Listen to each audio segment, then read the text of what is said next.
Bonjour à tous, aujourd'hui je vous présente Ce que toujours veut dire de Lexa Hillier, paru aux éditions Gallimard Jeunesse.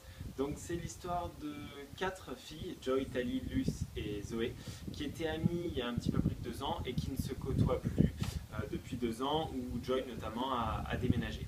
Elles ont toutes grandi différemment. Tali est devenue un petit peu la bimbo qui cherche la popularité à tout prix. Luce, c'est plutôt la lèche-botte qui veut absolument entrer à Princeton et qui se concentre exclusivement sur son travail.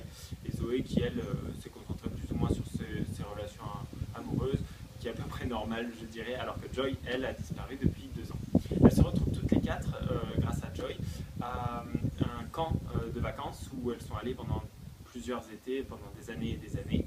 Et elles sont propulsées 2 ans plus tôt à ce même camp de vacances lors du dernier été qu'elles ont partagé ensemble, et elles vont faire leur possible pour retourner dans le présent. Voilà ce que j'en ai pensé. Alors l'idée me plaisait beaucoup, en règle générale j'aime bien les livres, les romans sur des ados, sur des groupes d'amis.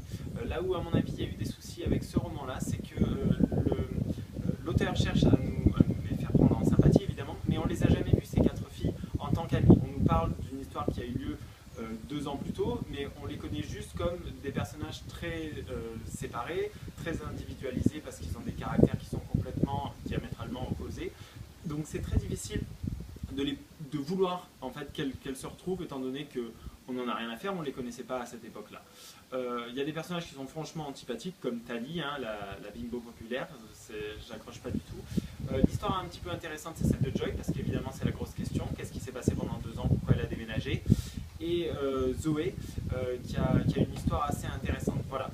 Outre le fait qu'on parle un petit peu d'homosexualité chez des adolescentes plutôt jeunes, donc dans les 15 ans, puisqu'elles sont propulsées 2 ans en avant, en arrière. Et donc c'est plutôt courageux, c'est plutôt novateur.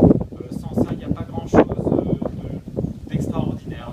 La narration n'est pas particulièrement prenante, et la trame en elle-même est plutôt simple. Voilà. Donc un avis plutôt mitigé pour Ce que toujours veut dire de Lexa Hillier, paru aux éditions Gallimard. Voilà, et moi je vous dis à bientôt pour un prochain Blogueo. Bye bye.